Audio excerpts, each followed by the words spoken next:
Hey folks, see if you've ever had this problem. You're trying to eat a little healthier, but you're in the grocery store aisle, you're looking at packaging, nutrition labels, and they're so confusing, you don't know what's good for you and what's not.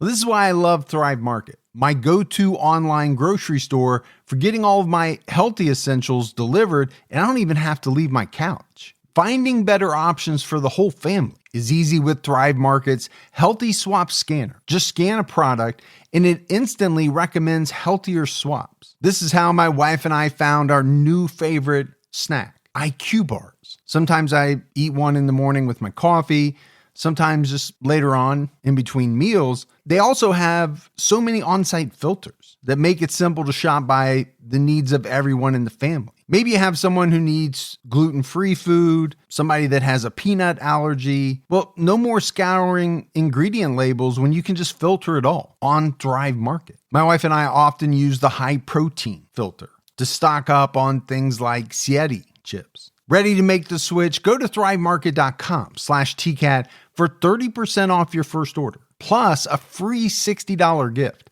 That's THRIVE market.com/TCATT, thrivemarket.com/TCAT.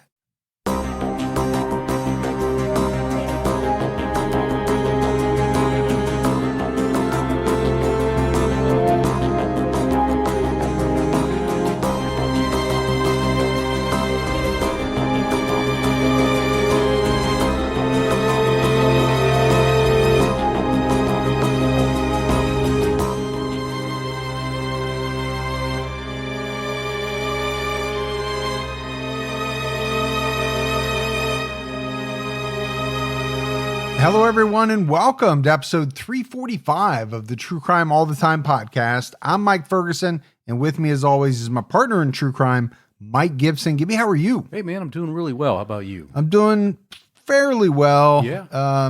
This week is rough for my wife and I because we're less than a week away from taking our youngest to college. Yeah. And, it's really starting to hit us. Gonna be empty nesters around here. That it's coming very quickly. Yeah. Hey, let's go ahead and give our Patreon shout outs. We had Lawson and T. What's going on, Lawson? MR13. Hey, Mr. 13. Anise de Villiers.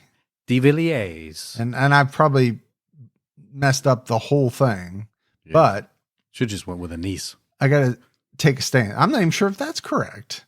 Andrew Wilder. What's going on, Andrew? Melissa Rogers jumped out at our highest level. Thank you, Melissa. We had Cass. What's up, Cass? Jennifer Wolf. There's Jennifer. Angie Pennington jumped out at our highest level. Oh, that's awesome. Thanks, Angie. Allison Barone. Hey, Allison. And Elisa Johns jumped out at our highest level. Look at you, Johns. And last but not least, Ryan Smith. Thank you, Ryan. Yeah. Thanks for all that new Patreon support. And then if we go back into the vault, this week we selected Renee Kale. Hey, Renee.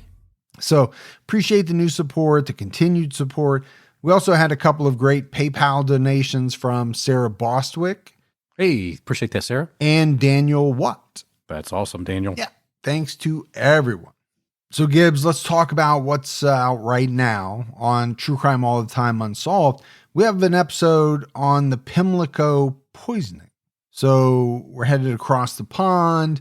And this is a case that takes place in the late 1800s, but it still has all the same facets. It does. Of a very interesting, unsolved case. And it also has what many of ours have had lately, which is most people believe they know who is responsible. Who done it? Yeah. But, we've got a love triangle. We've got obviously a poisoning because it's in the title of It is in the name of the episode. But if you haven't checked it out, make sure you do that. All right, buddy. Are you ready to get into this episode of True Crime All the Time? I am. We are on to part 2 and the final part on Dennis Nilsen. And, we did our weekly Patreon video and audio. And, I was kind of talking about, I caught myself a couple times during the week after we did the episode thinking about some of the things that Dennis Nilsen did. Oh, yeah. And just kind of sitting there bewildered that really somebody could do that stuff in real life. It's shocking. I mean, that would be a very shocking scene or set of scenes in a movie. Oh, for sure. But to think about, someone actually doing he was something else. So, just to recap, right? Dennis Nilsen was a Scottish serial killer, and he had a couple of nicknames, the Muswell Hill Murderer and the Kindly Killer. He murdered 15 or 16 victims, at least, and we're going to talk about that, from 1978 to 1983. And in part one, we talked about, right, how he committed acts of necrophilia and dismemberment, and how he also primarily targeted young men he met at bars in London. Now, in part two, we'll discuss his move to a different part of North London, the final victims, how Dennis was caught, his conviction, and then the years that followed after that. So we pick up this episode in 1982. And that year, in an attempt to stop killing young men, Dennis moved into a top floor apartment at 23D Cranley Gardens in Muswell Hill, North London. Dennis lived in an attic unit in a house that was divided into 6 apartments. At Cranley Gardens, he had no access to a garden, and he didn't have floorboards that could be easily removed. So it'd be more challenging for him in this new place if he wanted to hide victims, dispose of. Yeah, I mean, to me, that must have been his thinking. I'm going to find a place where I don't have quite the access or the ability to do what I've been doing. Now, if you believe him, right? Because who else could this come from but Dennis Nilsen? Right. But there are killers who do that. We often talk about killers can't stop themselves. And by and large, I believe that's true. But it doesn't mean that a lot of them don't try for some periods of time to stop. I get it. I mean, it's kind of like me wanting to lose weight. Right. Or somebody who smokes. Yeah. They've quit a bunch of times, but come back to it. Now, these aren't great analogies to killing people, but you know what I mean. Right. I guess the point is, you have good intentions, but can you pull it off? Well, you're going to have these urges, so can you control the urges or not? And for Dennis, he couldn't do it. He could not control his violent urges. He killed 3 more men from the time he moved in to February 1983. In March 1982, Dennis murdered 23-year-old John Howlett, whom he called John the Guardsman. They had met once before in a pub, and they had a long conversation. One day, Dennis was drinking alone when John came in and saw him. They talked and decided to go to Dennis's apartment. After having some drinks, John got into bed. Dennis tried to get him to leave, but John refused to do so. So Dennis strangled him with an upholstery strap from an armchair. And like we talked about in episode 1, you try to strangle someone who's conscious, it is going to be a fight. Yes, it doesn't happen instantaneously like it looks like in the movies. Well, and this guy was awake. He's going to fight back, and John did, but eventually he lost consciousness after hitting his head. Dennis continued strangling him until he thought he was dead. He strangled John for 2 to 3 more minutes, but felt that John's heart was still beating. So Dennis drowned him in the bathroom. And I think that goes back to a conversation we had in part 1 and what you just alluded to. Strangling someone. That physical act is not quite the same as they make it out in movies and on television. We've heard it from the mouths of killers that it takes longer than they thought. It's harder than they thought it would be. And it seems to me as though Dennis had a hard time completing the act of strangulation to the point where his victims were dead because, he ended up drowning a number of them. He did, yeah, to finish the process. Yeah. So after that, he put John's body in the closet and he thought about how to get rid of it. He cut the body into small pieces and tried to flush the remains down the toilet. It's a challenging process. Well, yeah, when you talk about dismemberment, you think, okay, and I know this is gruesome, but you think head, arms, legs, maybe part of the torso. Yeah. None of that is going to fit down a toilet. No. To get an entire full-grown body into pieces that would actually be flushable. It's going to take a lot of work. That is a job. It's also extremely disgusting, right? To think about what that would be like. Well, and to complicate things even more, Dennis had a friend coming over later that day. It was taking a lot longer than he thought it would to flush the remains. So he boiled some of the body in the kitchen. He put the bones in the trash and threw some of the larger bones into a waste area over the fence outside. He put other remains into a bag and put the bag inside a chest in his apartment.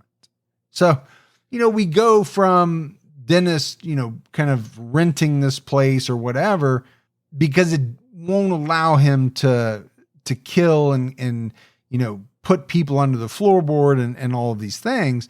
Well, now he's killed. So living in that apartment didn't stop him. No, it definitely didn't stop him from killing. I think what it did was it made it much tougher for him to get rid of the body. But I want to go back. So number one, he's trying to flush remains, which, as you said, would be just such an arduous process. Right. And then he realizes that's not going to work. So he goes back to something he had done before, which was boil body parts. But then, you think about throwing bones in the regular trash that somebody's going to pick up. Now, could you get away with it? Yeah, sure. If nobody looks in there or whatever. But are you also taking a huge chance? Sure. And I would say, yeah, the answer is yes. But then you're talking about throwing larger bones over the fence. Okay. You don't think somebody's going to stumble upon whatever it is, a human rib cage, a femur. Think about some of the longer bones, larger bones, a pelvis, and say, oh, this isn't good. Right, exactly. We've got to call the police here. I mean, that just didn't make any sense to me whatsoever. But obviously, it didn't happen that way. It's not like the police showed up and arrested him right away. No. I think he did this too because he was just in such a hurry. Well, he had somebody come over, yeah. I mean, you don't want somebody to show up at your place and you've got a body laid out in your kitchen, partially dismembered. Have to be a really good friend at that point. Yeah. I don't know how many people have friends like that. In May 1982, Dennis attempted to murder 21-year-old Carl Stoddard. He brought Carl to his apartment for some drinks and attempted to strangle him while he slept. But Carl woke up during the attack, felt as though he couldn't breathe. He actually thought Dennis was trying to help him until Dennis submerged him in the bathtub several times until Carl begged him to stop. So no doubt, Dennis Nilsen was really big on strangulation. But like I just said, it doesn't seem as though he was able to finish what he started as far as murdering his victims via that method. Eventually, he got Carl back under the water and Carl stopped struggling. Dennis thought he was dead. And so he put him on the couch, but he realized he was still alive when his dog licked Carl's face. Dennis took Carl back to bed and held him until he woke up. And when I first read that, I thought, okay, held him like so that he couldn't move. But I don't think that's what it meant. No, I think it was more like a cuddle. Yeah. I think he was holding him in an intimate way. So, eventually Carl woke up and Dennis told him that his throat got caught in the zipper of the sleeping bag that was covering him. Carl thought he had a nightmare, even when he went to the doctor and learned that his condition was consistent with strangulation. Carl got lucky. Well, yeah, I think he got extremely lucky, but I'm also wondering why Dennis let him go.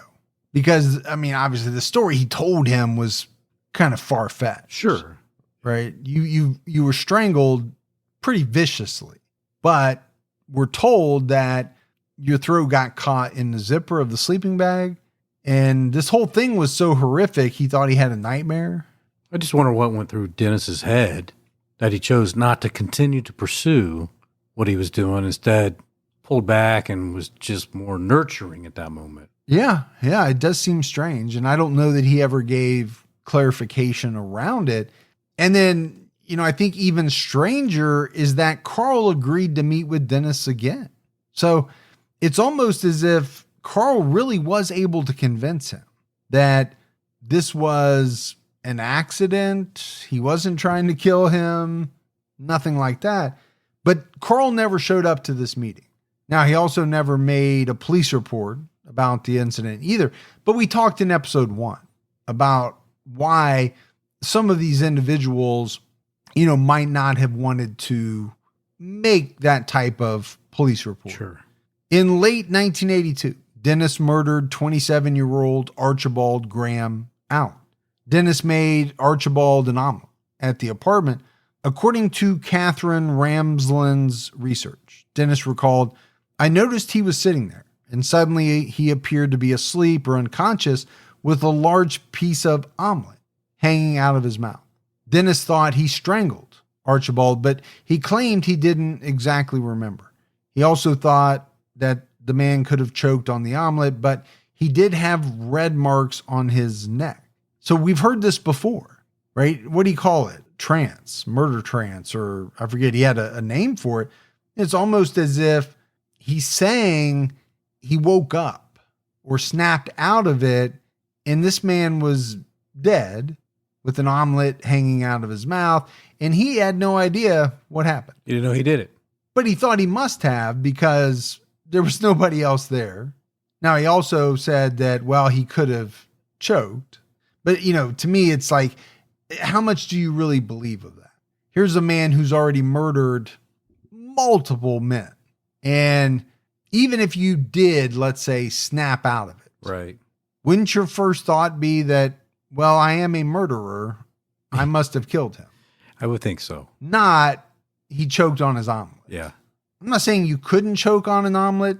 I don't think it's the most common eggs thing in the world to choke on. I think the odds are more that you would be strangled in his presence. By Dennis Nilsen? Yeah, I agree with you. Dennis put Archibald's body into the bathtub and left him there for 3 days. He then dismembered the body. That's a long time in the bathtub. Well, it is. First of all, that means you're going 3 days without showering. And then, kind of what we talked about last episode, the smell. But he didn't seem to have a problem with dealing with the smell. No, I don't think the smell ever really bugged him. Because 3 days is pretty short, really, compared to some of the victims that we talked about in the last episode. I mean, if I did shower, bathe for 3 days and came in here, you would know. Yeah. Yeah. I thought that myself today when you got here. On January 26th, 1983, Dennis murdered 20-year-old Stephen Sinclair.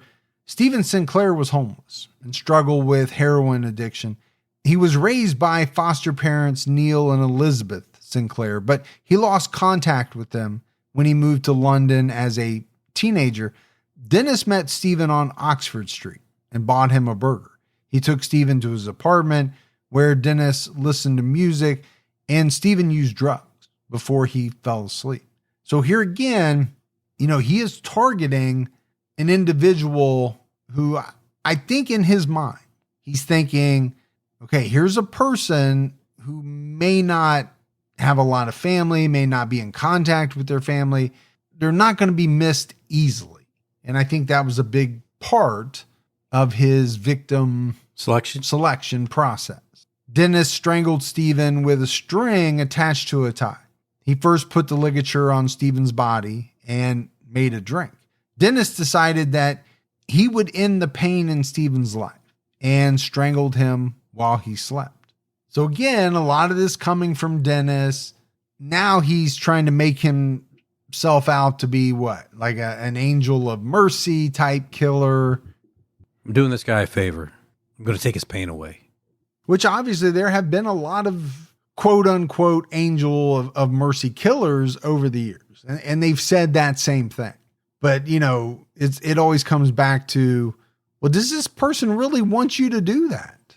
And I think for the most part, the answer is no. Yeah. According to the Press and Journal, Dennis wrote about the murder. My heart is pounding. I kneel down in front of him. I touch his leg and say, "Are you awake?" There's no response. "Oh, Stephen," I think, "here I go again." Dennis washed Stephen's body and spent the night sleeping next to it.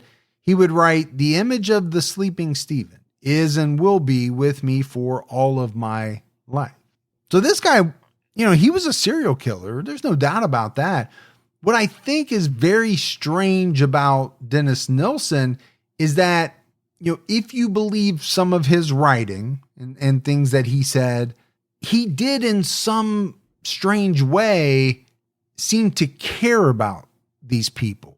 Yeah, he was if that makes sense. Attached to him in a sense. Yeah, he would get attached to them. He would have these feelings for them, but then he would also kill them, but continue to have the feelings even after they were dead. The kindly killer.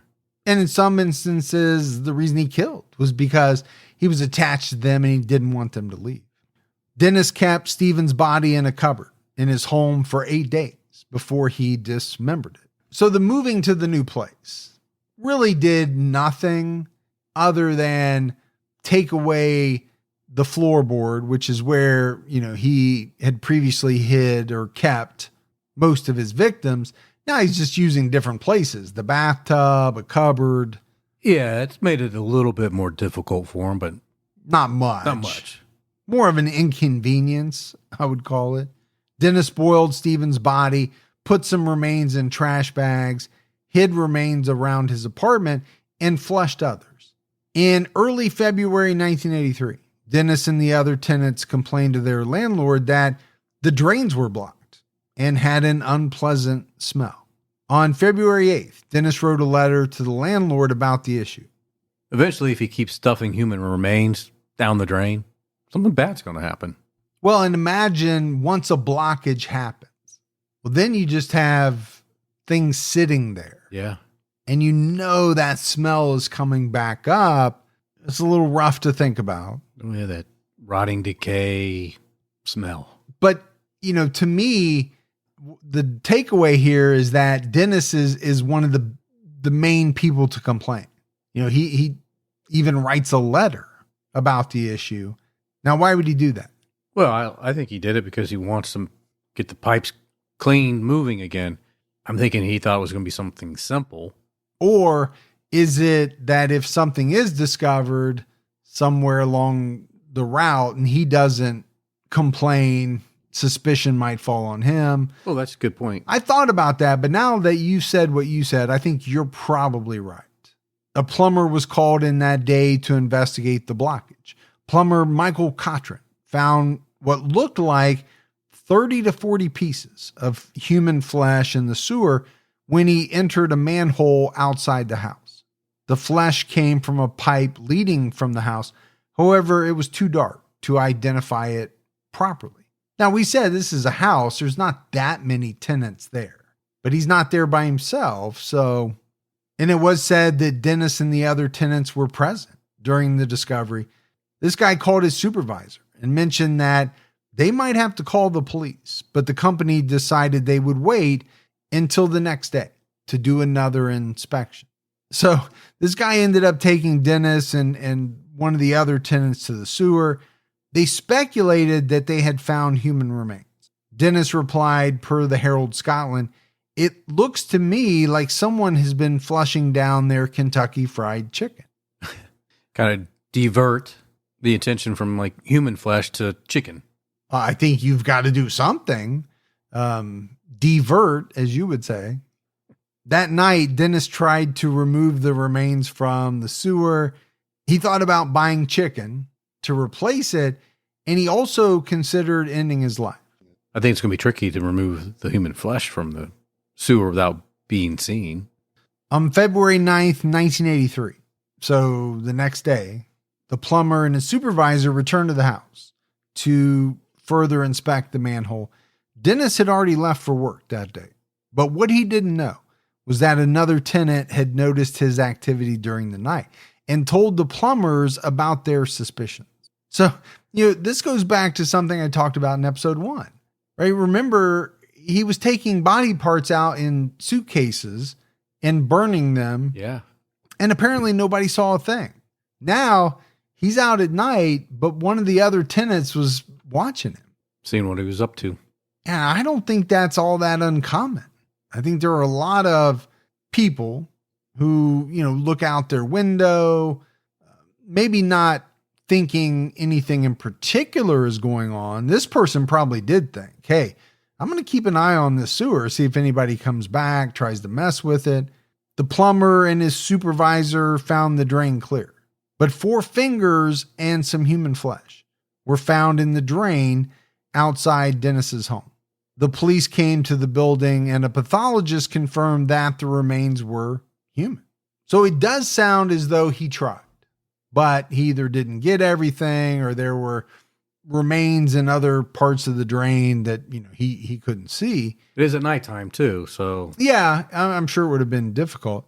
On the morning of February 9th, Dennis reportedly told a work colleague, if I'm not in town tomorrow, I'll either be ill, dead, or in jail. Foreshadowing? Well, I think you could make that statement pretty much about anybody. Yeah. Hey, if I'm not at work tomorrow, I'm either sick, dead, or in jail. What else? What other kind of things are there?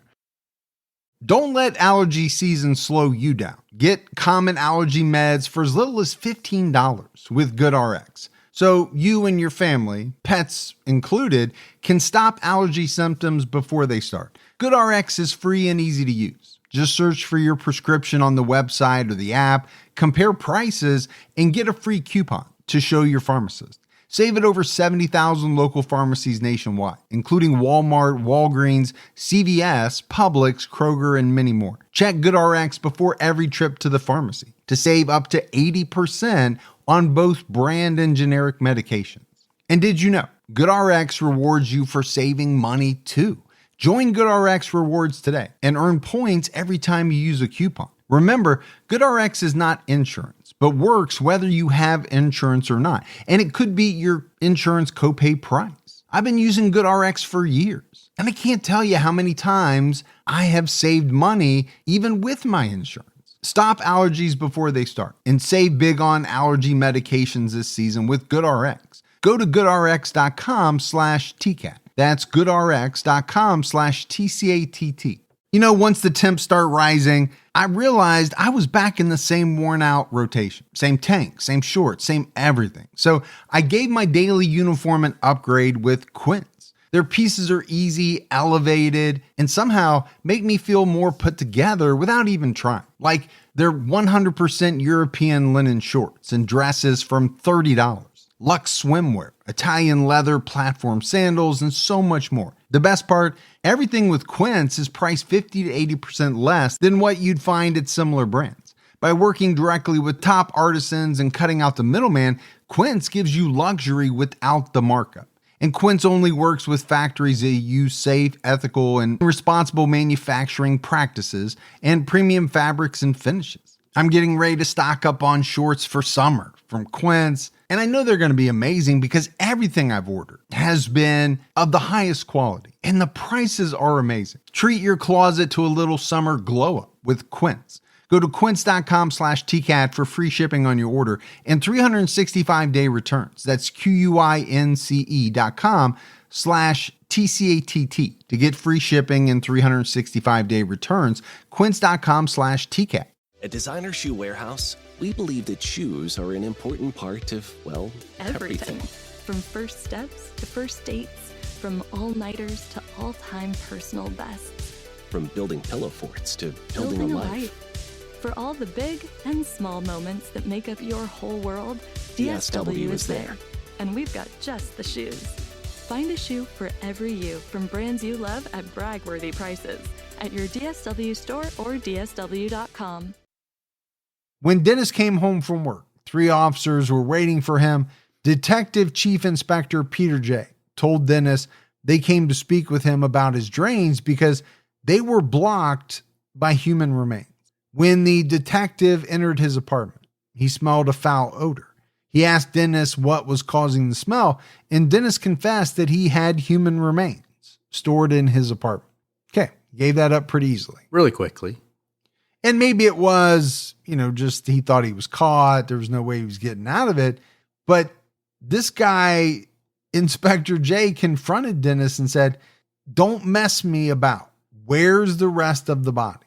And Dennis told him, more remains could be found in 2 plastic bags and a wardrobe. He agreed to go with the police. So again, gave up very easily, didn't put up a fight, didn't even try to kind of worm his way out of it. Like I think a lot of killers do. Yeah. We've talked about that on a lot of episodes. I think they're so smart that if they just craft the right narrative, the police will buy some of their BS and they'll think, oh, okay, this isn't what we really think it is. And they're off the hook. Yeah, I think this detective knew, right? The stench of death, something's going on. They already found some human remains. On the way to the police station, Dennis was asked if the human remains in the drain belonged to 1 or 2 people. He stared out the window and answered 15 or 16. Oh my gosh, yeah. Since 1978, according to the Herald Scotland. So, not only is he confessing to what he's done recently, he's throwing out there, all of his murders going back, a number of years. He's not shy about giving that count. Well, one thought I have is once a serial killer is caught and they know they're caught, do some of them have this thought of, well, I'm already caught. I'll be honest. I think some of them even have the thought of, I'm going to inflate the number because if I'm going down being, as infamous as I can be. Notorious? Notorious. Yeah. The police searched Dennis's home and found it full of dismembered human remains. 1 bag contained 2 dissected torsos. A smaller shopping bag contained internal organs. Another bag held a human skull, a severed head, and a torso with the arms attached, but the hands missing. Okay. What a strange find. Come across. Yeah. I mean, whoever is opening these bags, I can only imagine what they're going through. But then I think about the flip side of it, and it's this guy, Dennis Nilsen, living with all of this stuff all of the time. It's normal for him, though. He's got body parts just kind of laying around, and you're right. It is normal to him, and that's so strange to say. Sure. Formal questioning began on February 11th, and it was said that Dennis talked for 30 hours over the week. He described how he disposed of the victim's remains and even helped identify body parts. Dennis seemed very eager to confess, but he also showed absolutely no remorse for his crimes. He said in an interview that there were more remains in a tea chest in his living room and in a bathroom drawer. In total, the dismembered remains belonged to 3 victims. And does it shock you that this man had no remorse for his crimes? Because it doesn't shock me at all. Yeah, I'm not surprised he has no remorse. I think in some cases he felt he was doing them a favor. Yeah, he said as much. Yeah. The authorities managed to find most of Stephen Sinclair's body, which allowed them to charge Dennis with murder on February 12th and hold him for further investigation. So really, if you think about it, this all happened very quickly. He writes the letter and they start complaining on the 8th. And by the 12th, they've not only found the remains, he's confessed and he's been charged with murder. Dennis also went with the police to his old apartment and showed them where he buried the victims and burned their bodies. The burned bones of at least 8 individuals were found at Dennis's old address. Wow. Still there. Yeah. And that this is the part that actually does shock me, when we talked about, him throwing bones over the fence, or, him burning bodies at, his old apartment, how did nobody ever find that stuff? I get it. It would have been little, they would have been smaller pieces after burn, but it would have been a lot of bones. And the police just show up and they're like, oh, here's all these pieces of bone. It makes you wonder. Dennis claimed that he had killed 15 men and admitted to 7 attempted murders, but he could only remember 4 names. On May 12, 1983, Dennis was charged with 4 more murders: Kenneth Ockenden, Martin Duffy, William Sutherland, and Malcolm Barlow. He was also charged with the attempted murders of Douglas Stewart and Paul Knott. While he was in prison awaiting trial, Dennis wrote over 50 notebooks to assist the prosecutors with their case against him. So not only does this guy confess gladly, happily, show no remorse, he's assisting the prosecution with the case against him. It was said that he drew sad sketches that detailed how he treated some of the victims. So I think you really have to take a step back and question, why is he doing this? What's in it for him? He essentially led them to more bodies. Now, they may have found them on their own, probably would have. Right. But would they have been able to charge him with it? That is a little less clear, but he's confessing, to a lot of things. So why? Is it because he wanted to get caught? He wanted to stop, but couldn't stop on his own. And then is he reveling in the kind of reliving or the retelling of what happened? I don't know for sure. I'm just throwing out, options, possibilities. I always find it strange when they do that, when they want to help. I don't always believe killers when they say, well, I wanted to get caught. I wanted to stop. But I know there are some Sure. who in some form or fashion are glad that it's over. They don't want to keep doing it, but they can't help themselves. And when they're caught, it's almost a relief, maybe. I mean, according to him, he wanted to stop. Yes. He just couldn't. Yeah, if you believe that, then he probably was happy that he was eventually found out, because he knew that what he was doing would stop. Dennis also fired his lawyer, rehired him, and then fired him again shortly before trial. Dennis went to trial on October 24th, 1983. Again, pretty quickly. Didn't take a long time. He was facing 6 counts of murder and 2 counts of attempted murder. He pleaded not guilty to those charges and pleaded guilty to manslaughter on the grounds of diminished responsibility, according to The Guardian.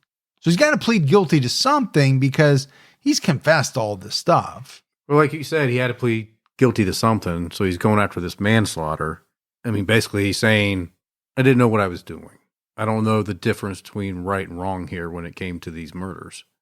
On the first day of trial, prosecutor Alan Green told the jury that Dennis admitted to the murders of 15 or 16 people, but at least 8 victims were unidentified at that time. Green discussed a large amount of human remains found in both of Dennis's apartments and described how Dennis targeted young men in pubs or vulnerable homeless men. Survivor Douglas Stewart testified on October 24th about the attempted murder. He had been invited back to Dennis's flat and fell asleep. He woke up and Dennis was leaning over him with his knee on his chest. He had a tie wrapped around his neck. As we talked about in part 1, Douglas escaped and called the police. 2 officers took him back to the flat, and that was the one where they said that they were having a quote-unquote lovers quarrel. Yeah. And basically, they didn't want to get involved because it was 2 men. So Dennis got lucky there. Douglas testified that the police did not contact him the next day as they had arranged. The prosecution read Dennis's letters in court on October 25th. Dennis wrote that he was unsure of his motive. As quoted by The Guardian, he wrote, "There is no disputing the fact that I am a violent killer under certain circumstances. The victim is the dirty platter after the feast, and the washing up is a clinically ordinary task. I would be better if my reason for killing could be clearly defined, i.e., robbery, jealousy, hate, revenge, sex, bloodlust, or sadism. But it is none of these. So I think we have to break this down. Now, number one, he's not sure what's causing him to kill, right? He doesn't know what his motive is. But this writing, the victim is the dirty platter after the feast. Well, what does that mean? The dirty platter is something you have to deal with. Sure. After you've eaten the meal. Yeah, you've enjoyed it. You've had your fun. And now you got to clean up. Yeah. And then he goes on to say the washing up is a clinically ordinary task. So, I'm taking that to mean for us, that would be like washing a dish. Yeah. After you've used it, and that's all he felt about it. Just something he had to do to clean things up. Detective Chief Inspector Peter J. read a series of notes and letters written by Nilsen in jail. The first letter was dated February 15th. Dennis wrote, "I guess that I may be a creature, a psychopath who, when in a loss of rationality, situation lapses into temporarily a destructive psychopath, a condition induced by rapid and heavy ingestion of alcohol." Okay, not all of that made sense to me. The psychopath part does. Yeah. But it seems at the end there as though he's trying to blame it on alcohol. Dennis also wrote about how he thought he was helping his victims. He said, "God only knows what thoughts go through my mind when it is captive within a destructive binge. It may be the perverted overkill of my need to help people, victims who I decide to release quickly from the slings and arrows of their outrageous fortune, pain, and suffering. It amazes me that I have no tears for these victims. I have no tears for myself or those bereaved by my action." So I think some of that was Shakespeare. I think so. Sounds like. But, for me, the takeaway, there's two things from this part. Victims who I decide, I'm really carving that out. Sure. He's making the decision. They're not saying, I need help here. I need help. I want you to end my life. He's deciding that on his own, that they would be better off If they were dead. And he's willing to help that. And then he has no tears, either for the victims, himself, or all the people who are hurt, family members, friends, all of those types of individuals. Because he did what he had to do in his mind. Yeah. Carl Stoddard and Paul Knopps testified that same day. The Guardian reported on their testimony. Carl Stoddard told the court, "I remember vaguely hearing running water, and then I felt very cold, and I knew I was in the water, and he was trying to drown me. He kept pushing me into the water, and on the third time, I came out and said, 'No more, please, no more.' But he pushed me under again. I just thought I was dying. I thought, you are drowning." Dennis told Carl that he had a nightmare and that he splashed him with water to get him out of shock. Paul Knopps testified he met Dennis at a pub in November of 1981. He left the pub with Dennis because he liked him and wanted to avoid another man who was bothering him. They kissed and fondled each other and fell asleep. Paul testified, "I woke up between 2 and 3 o'clock in the morning, feeling very ill. I had a headache, and I went to get a glass of water and sat down in the living room." He woke up again a few hours later. Paul said, "I went to splash some water on my face, and in the mirror over the sink, I saw my face. It was very red, and there were no whites in my eyes. They were all bloodshot. I had a sore throat, and I felt very sick." He said Dennis told him it was because of the alcohol that he drank. Paul explained why he didn't go to the police. He said, "I didn't want anything to be said about it. I don't know why, but I presumed I had been mugged.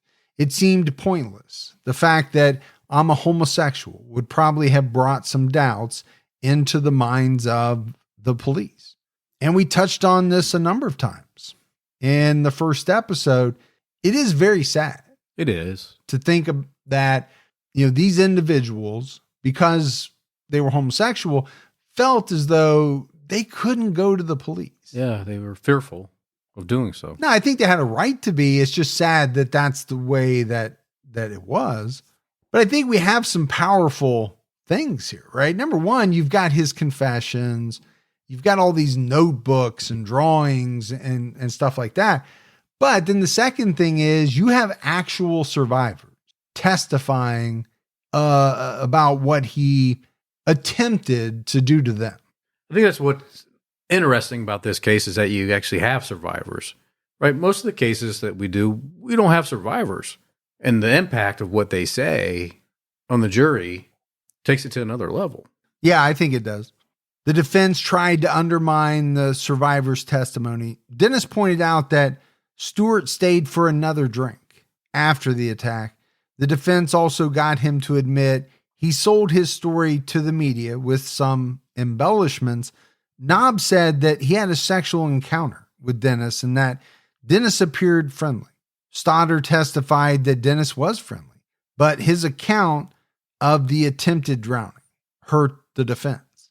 So, a few things here, right? The defense has to try to break down this powerful testimony, but, could Dennis Nilsen have been friendly and also killed people?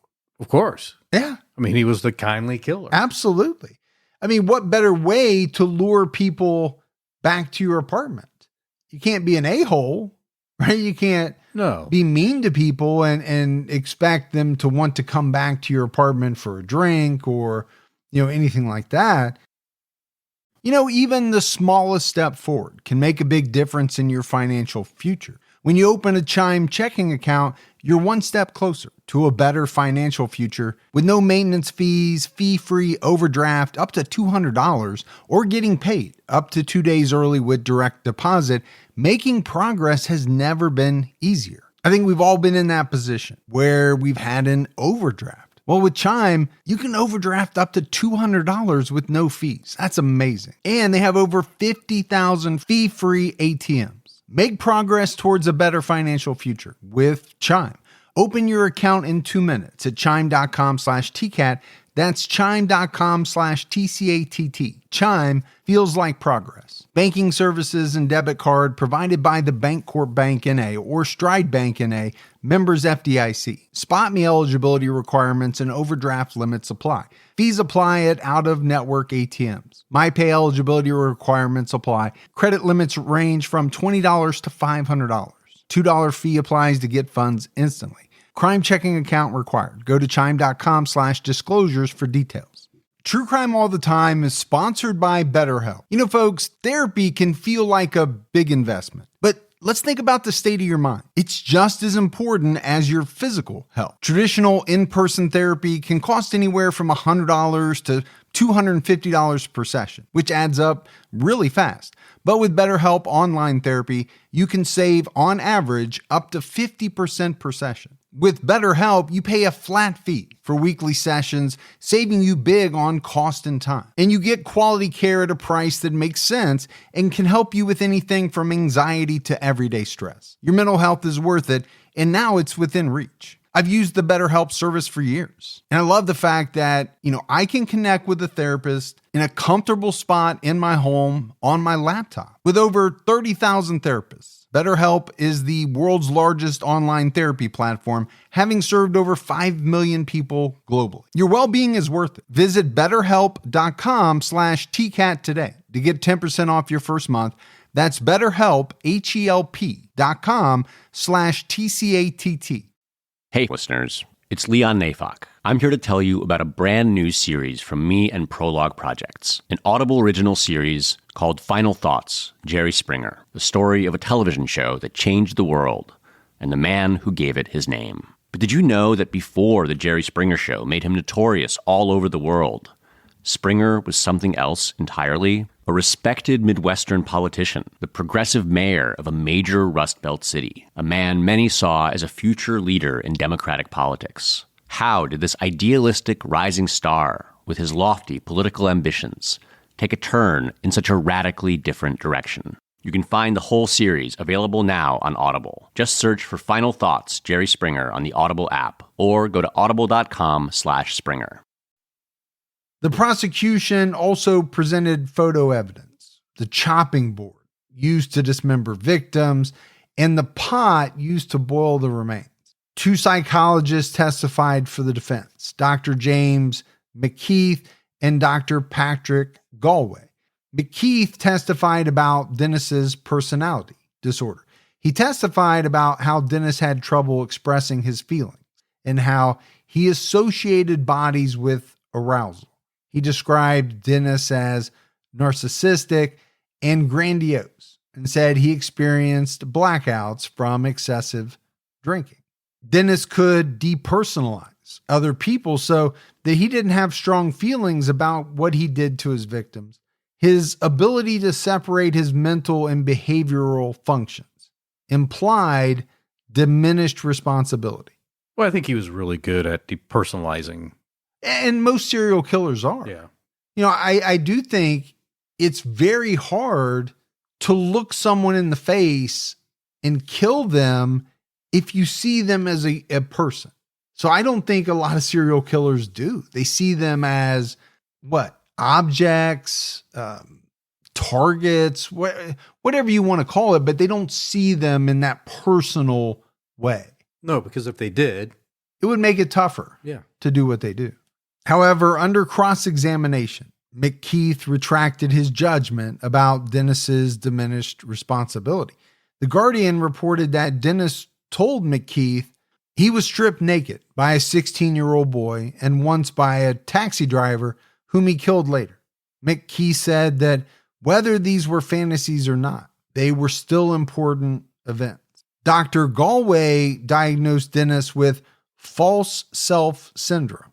This was characterized by outbreaks of schizoid disturbances that made Dennis incapable of premeditation. This is according to biography.com. Galway testified that Dennis's personality started to crumble when he cut off contact with his family. He needed a relationship. When Dennis's roommate moved out, it made things worse, and Dennis turned towards his world of imagination. Now, this last part, I truly believe, right? He cuts off all contact with his family. He has a relationship of some sort with this roommate, but then the roommate leaves. And so, he turns to the fantasies, the world of imagination. I think that part is probably all true. Well, I believe that. I think the way it's described, world of imagination, it makes it sound like it's Disney or something, Disney-esque, yeah. Like a new attraction at Disney. But it's far from that. Dr. Galway testified that sometimes Dennis's personality broke down completely, and during these breakdowns, he probably dismembered and disposed of the victims. So, you kind of look at these two individuals. McKeith at one point actually said that what he was going through implied diminished responsibility. He later retracted it. The other doctor, he did talk about outbreaks of schizoid disturbances, whatever those exactly are. But I didn't hear a lot in there that really kind of made me think he was saying, well, he didn't know what he was doing exactly. The prosecutors called Dr. Paul Bowden as their rebuttal witness on October 31st. Dr. Bowden spent time with Dennis and found no evidence to support much of the defense psychiatrist's testimony. He described Dennis as a manipulative person. Although he did have signs of mental abnormality, he was still aware of and responsible for his actions. And I've said it before, I'll say it again. This is one of the most fascinating aspects to one of these types of trials for me. When someone is claiming diminished responsibility, they've entered an insanity plea. The names have changed throughout the years, Sure.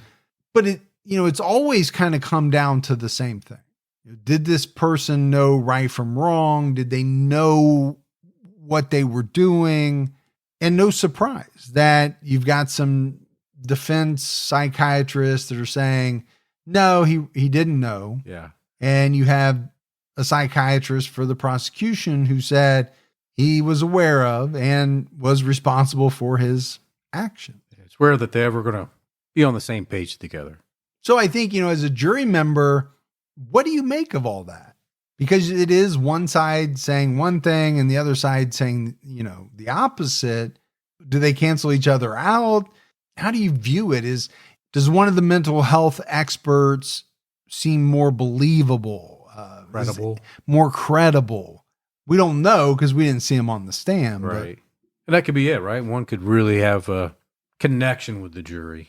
Well, I think the first guy for the defense probably really hurt himself when he retracted part of his testimony. Yeah, I think that does some damage for sure. Dr. Bowden said that Dennis enjoyed the feeling of power over his victims. He testified that Dennis felt like a criminal because he was gay, and killing allowed him to transfer the feeling of criminality to the fact that he was a killer, not because he was gay. So pretty interesting. The first part, I think we hear a lot, right? Some of these killers really enjoy the power or the feeling of power that they have over their victim. The rest of this, I'm a little less sure about. I'm not even sure I understand it completely. I just always wonder how they come up with this part.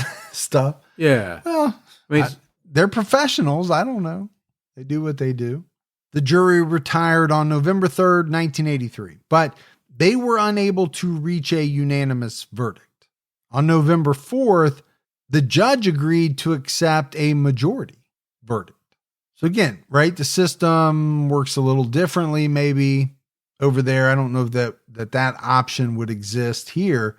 Dennis Nilsen was convicted of the murders of Stephen Sinclair, Kenneth Ockenden, Martin Duffy, Billy Sutherland, Malcolm Barlow, and John Hallett. On November 4th, 1983, Dennis Nilsen was sentenced to 8 life sentences with a recommended 25-year minimum. Now, what I couldn't figure out was, is that a 25-year minimum for all 8, each 8, or just one 25-year minimum? In that, he could get out in 25 years. And I'm thinking that's probably what it was. it's kind of scary if you think of it that way. Now, what are the chances that someone's going to let him out in 25 years? I don't know that they're that great, but yeah, I think it's scary and maybe a little sad if you're the family of the victims. 8 life sentences is great. We're never going to have to worry about this guy again.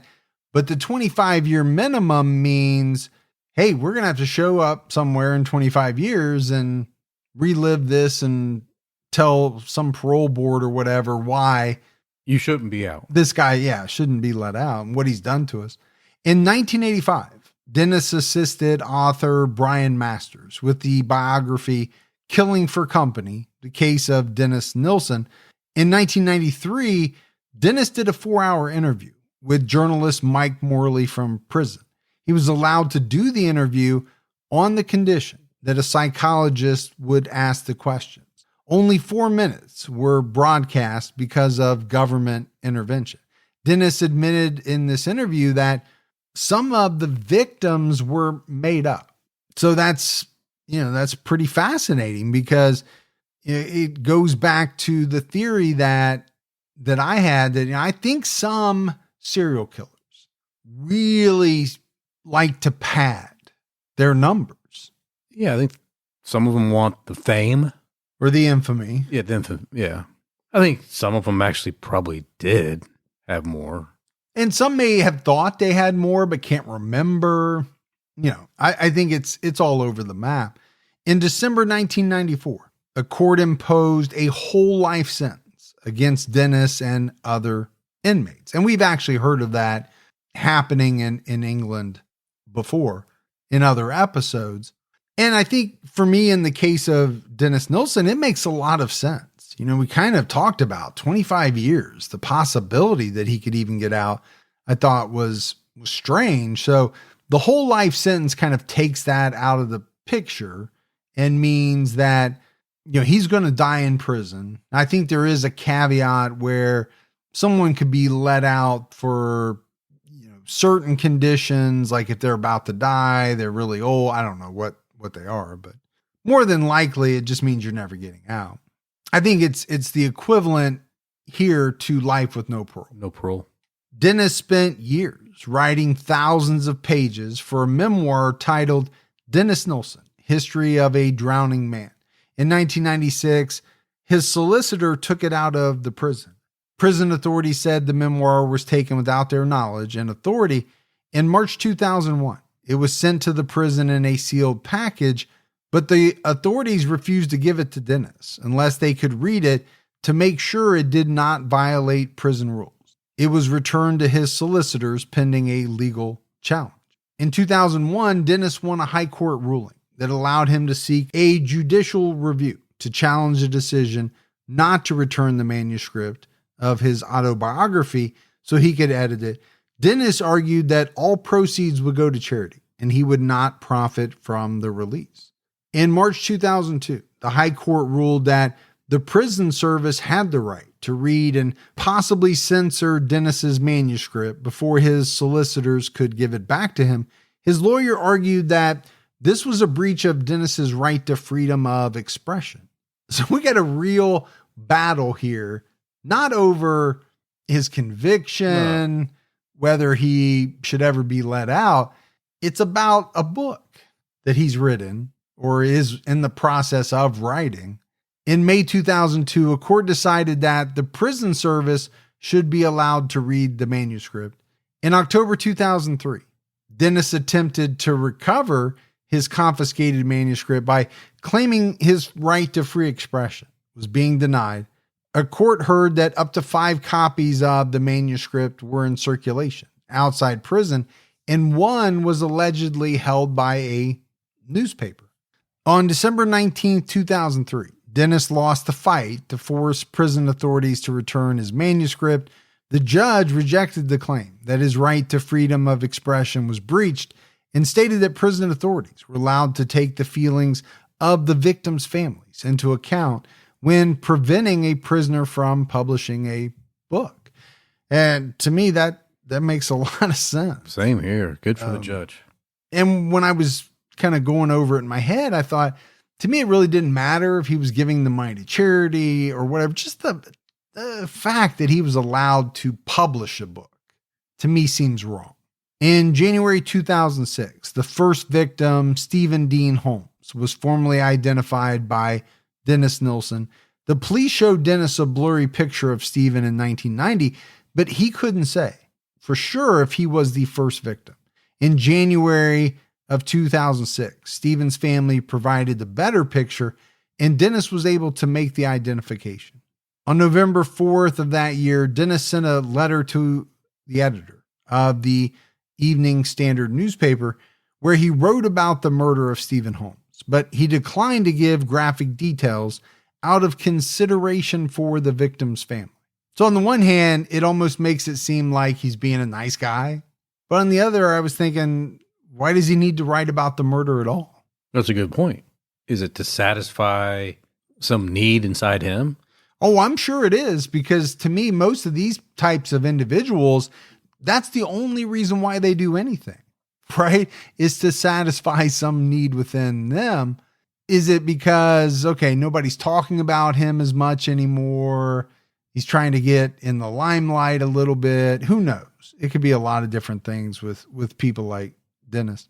Dennis gave the paper Stephen's name and age. He said he didn't know who Stephen was at that time of the murder because he was binge drinking and couldn't find identification papers on him.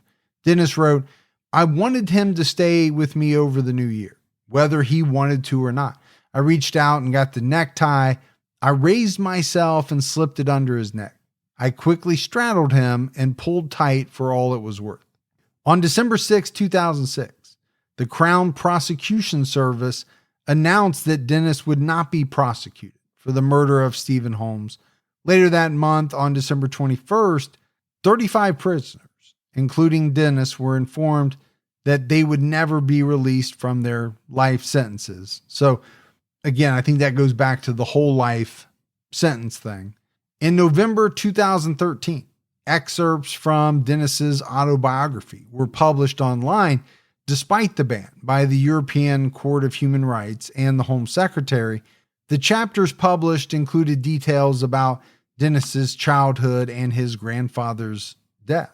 In November 2016, Cheryl Livingstone from the Press and Journal wrote articles about her exchanges with Dennis Nilsen. She wrote to him because she wanted to know why he killed his victims. Dennis, by this point, was 70 years old. He wrote, "I have never challenged through court appeals my conviction or life sentence imposed by the court in 1983. After all, I did provide the evidence against myself by full and immediate confession to the police." That he did do. Yeah, that he did do. But how many killers have we talked about who have given detailed full confessions and then later pleaded not guilty and fought the whole thing tooth and nail? It happens all the time. He explained why he chose not to appeal, saying, "I will not lodge any appeal for release from prison as I owe it to my victims and to justice to serve out whatever time has been allocated to me. I have never even thought about lodging an appeal against conviction or sentence, and I have always felt this way since day one, and nothing has changed." So, with these types of statements, I think you have to weigh real, BS, somewhere in between. I don't know. Yeah, I'm kind of leaning somewhere between because we know he's sort of sympathetic. Maybe. Yeah. Maybe. But he also knows that he's never getting out and that any appeal that he would lodge is most likely going to not work. So is he just trying to make himself look good by saying this? That's one of the questions I always ask. Well, he could be. I mean, he could be. Certainly has and had plenty of time to think on what to say. Sure. Dennis also wrote that he didn't hide behind excuses or his destructive past, saying, "The damage I have done to victims and relatives is so great that extinguishing and damaging so many lives peaks beyond any kind of redemption or forgiveness. These facts are hard, but harder for relatives who remain." So, he really is saying some things that make a lot of sense. Now, whether he believes them fully or not, that's the real question. Yeah, knowing that at this point he's never getting out, maybe he is being truthful. It could be. Yeah, Now, absolutely could be. If he had that possibility of getting out, I think you have to lean the other way. Like, he's just dressing it up really nice, so when parole comes around, he has a better chance of getting out. Dennis told Livingstone that he had written 8,000 pages about his life story, which was held in storage outside prison. He claimed that he wrote for stimulation and introspection, but Dennis would not live to see his memoir published. Nilsen died in prison on May 12, 2018. An inquest heard that Dennis died from complications after a stomach surgery. He was taken to a hospital on May 10th for abdominal pains. He had an operation, but then later suffered a blood clot. Dennis's condition deteriorated on May 12th, and he died. A post-mortem exam showed that the immediate cause of death was pulmonary embolism and hemorrhage. The underlying causes of death were deep vein thrombosis and an abdominal aortic aneurysm rupture repair. So some of those words are very tough to say for me. But it's a real thing, man, that DVT through your abdomen area. Yeah, absolutely. Very dangerous.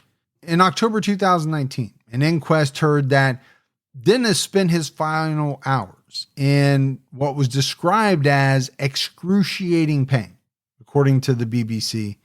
Is that justice?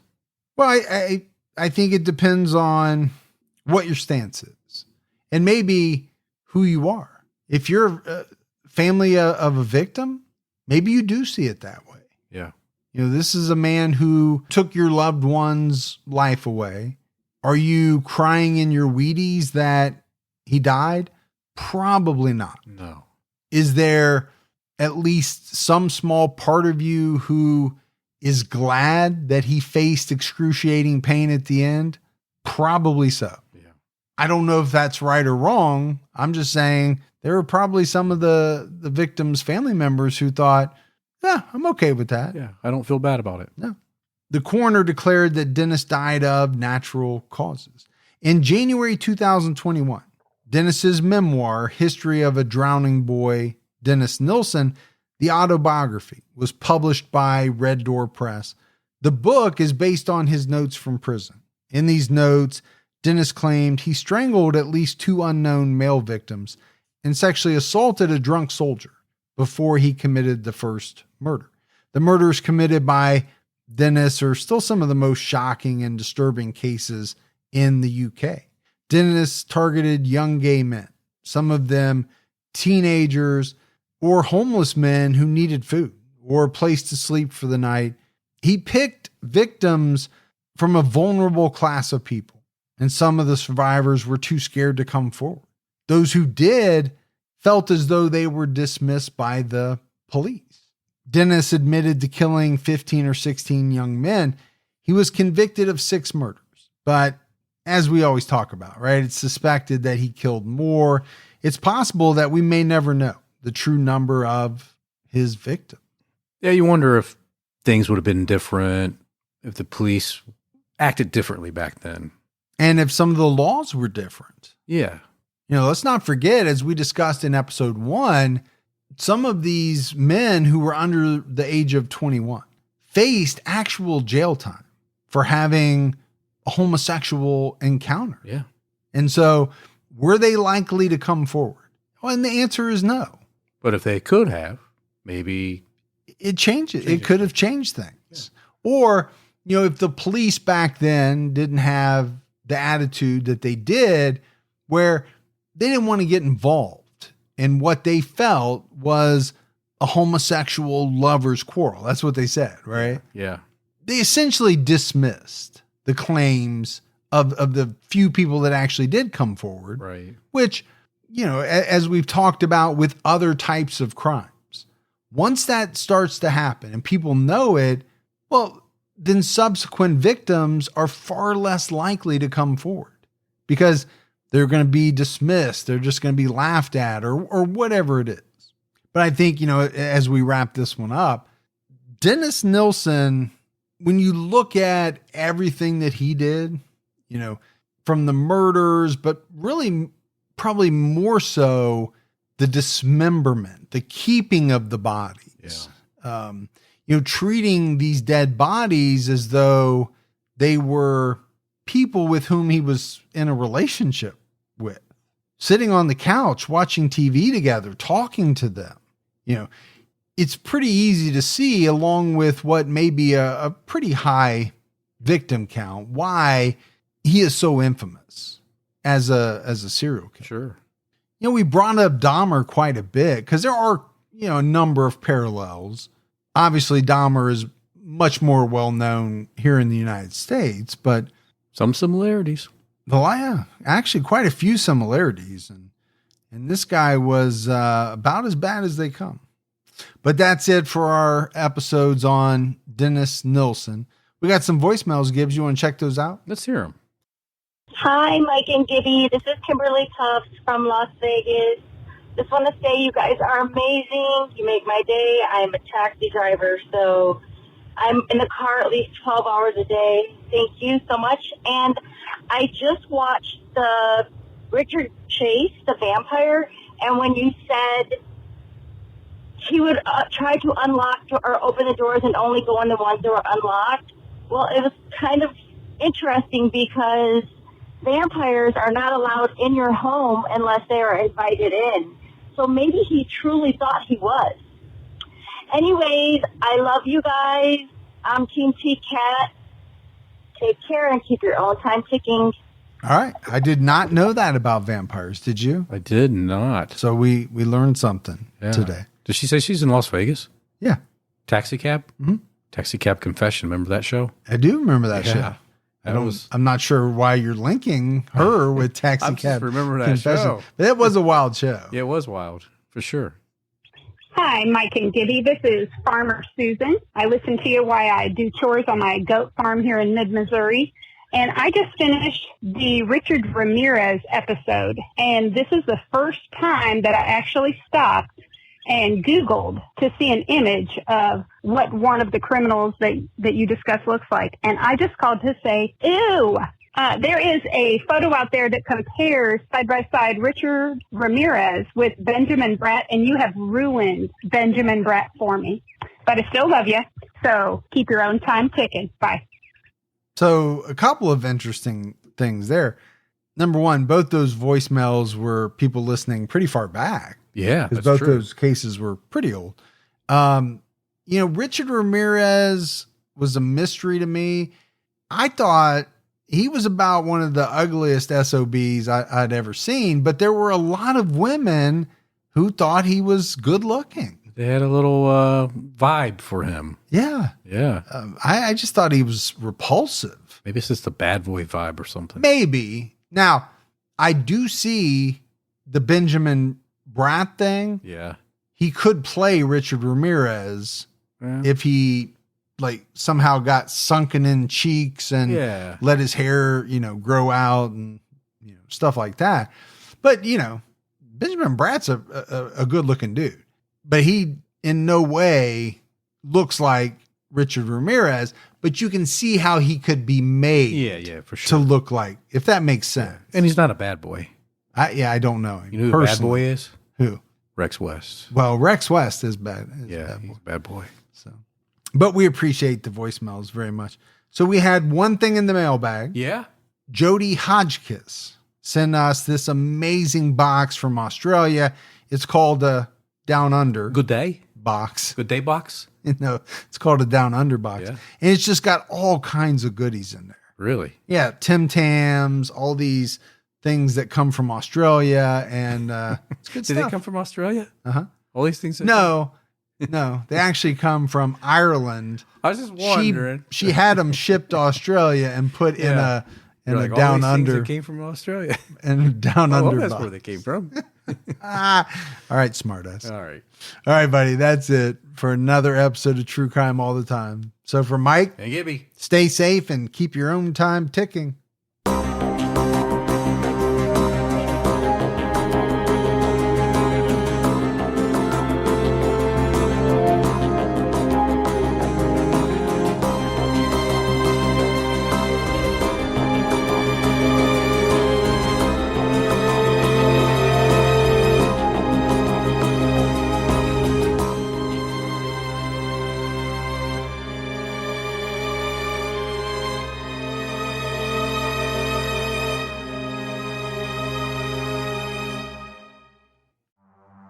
In the early hours of December 4th, 2024, CEO Brian Thompson stepped out onto the streets of Midtown Manhattan.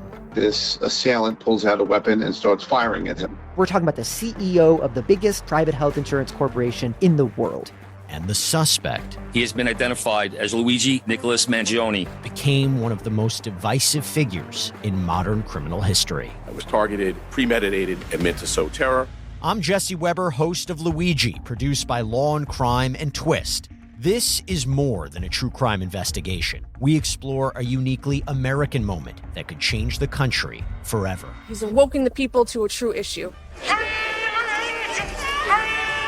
Finally, maybe this would lead rich and powerful people to acknowledge the barbaric nature of our healthcare system. Listen to Law and Crime's Luigi exclusively on Wondery Plus. You can join Wondery Plus in the Wondery app, Spotify, or Apple Podcasts.